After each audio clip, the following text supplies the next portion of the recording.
కడప జిల్లా మైదుకూరు పట్టణ మున్సిపాలిటీ పాత మార్కెట్ యార్డ్ నందు సంత పునఃప్రారంభోత్సవం కార్యక్రమంలో పాల్గొని మైదుకూరు ప్రభుత్వ ఆసుపత్రిని సందర్శించిన మైదుకూరు నియోజకవర్గ శాసన సభ్యులు పుట్ట సుధాకర్ యాదవ్.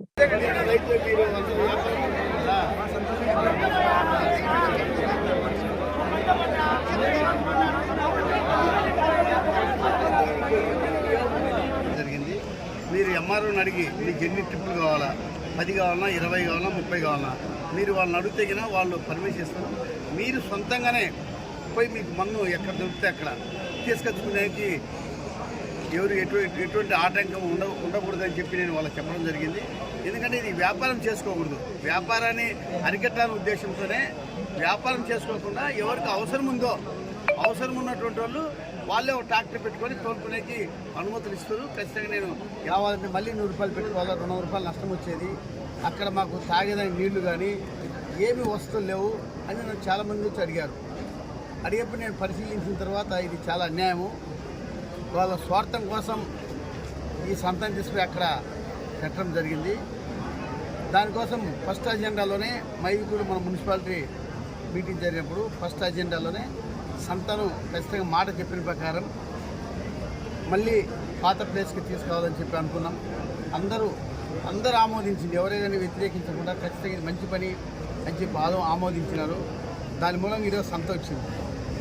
సంత ఇంతకుముందు నాయకులు ఏదో ట్రాఫిక్ ఇబ్బంది ఈ ఊళ్ళో ఉంటే చాలా అందరికి ఇబ్బంది ఉందని చెప్పి దూరంగా పెట్టమని చెప్పడం జరిగింది. అది కరెక్ట్ కాదు. ఎందుకంటే ఇప్పుడు మైదుకూరికి పక్కన నేషనల్ రోడ్డు ఉంది, బైపాస్ ఉంది. ఈ రోడ్డు పొద్దున 1-2 గంటలు చెప్పు కొంచెం బిజీగా ఉంటుంది. కానీ ఇక్కడ ఉన్నటువంటి వచ్చినటువంటి వ్యాపారస్తులు కానీ ఒకవేళ డబ్బు తీసుకొచ్చుకున్నా వాళ్ళ సేఫ్టీ కానీ ఇప్పుడే ఒక రైతుతో మాట్లాడినప్పుడు మా పశువులు లోపల తీసుకొస్తే కన్నా మళ్ళీ బయటికి పోవు సార్, ఏదైతే ప్రశాంతంగా మేము చాలా సంతోషంగా ఉన్నాము. అక్కడైతే మా పశువులు పెట్టిందో ఎక్కడ పోతాయి కదా పట్టుకునే పరిస్థితి వచ్చేది. మాకు చాలా దారుణం ఉండేది. వ్యాపారం ఇక్కడ జరగకుండా మేము ఒక వ్యక్తి చెప్పారు, ఆర్లగడ్డ అంట, అతను సంతగిన అక్కడ ఉండింటిగానే నేను నంద్యాలపై అమ్ముకునేవాడిని సార్. సంత మైదుకూరికి వచ్చింది కాబట్టి నేను మళ్ళీ మైదుకూరికి వచ్చినాను.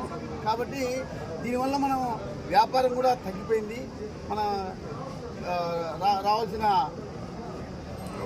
ఆదాయం కూడా తగ్గిపోయింది. అక్కడ పోయిన తర్వాత ఇక్కడికి మళ్ళీ ఆదాయం కూడా పెరుగుతుంది. ఇది ఒకటే కాదు, ఓన్లీ ఇక్కడ తీసుకొచ్చింది ఒకటే కాదు, దీని అభివృద్ధి కూడా చేయాలి. అక్కడ ఉన్నటువంటి స్థలాన్ని 5 ఎకరాలు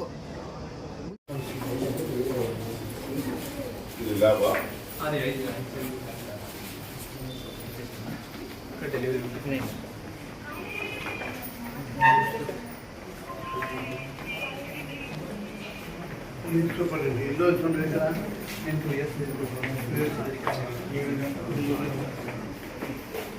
కేవలం